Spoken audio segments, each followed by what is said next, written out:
দাঁড়াও দাঁড়াও বন্ধুরা, দাঁড়াও, একটা কথা তো শুনে যাও। একজন দিদিভাই আমারে কইছিল যে আমি এত সিলটি কথা কেন কই।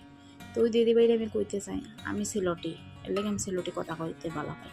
আর আমি এই দুনিয়াতে একজনই সিলটি না, অনেক মানুষ আছে সিলটি কথা কয়। তো তোমার কারণে তো আর সবে নিজের বাসাটা তো আর ছাড়তে পারতো না। তে যাই হোক, তোমার কথার মধ্যে তো কান দিয়ে লাভ নাই, মন দিয়ে লাভ নাই। এই রান্নাটা আমি কি রান্না করি, আর আজকে এটার মধ্যে মন দিলে আমার ঘরের মানুষও খুশি হয়ে যাব, আর সবে আরামসে শান্তিতে খাইব।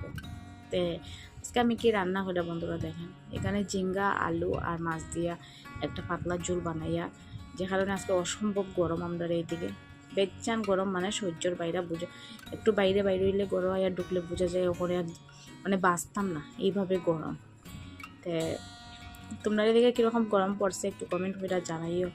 আর এই গরমের মধ্যে মশলা তেল মশলা একটু কম খাওয়াটাই ভালো, পাতলা ঝোল ঠান্ডা ঠান্ডা জিনিস খাওয়াটা খুব ভালো। তবু আমি তো একটু মশলা বেশিই দিলাইছি, তেলটা একটু বেশি দিলাইছি। আর কমেন্ট করে জানাই আমার রান্নাটা কীরকম হয়েছে। Tata, bye bye.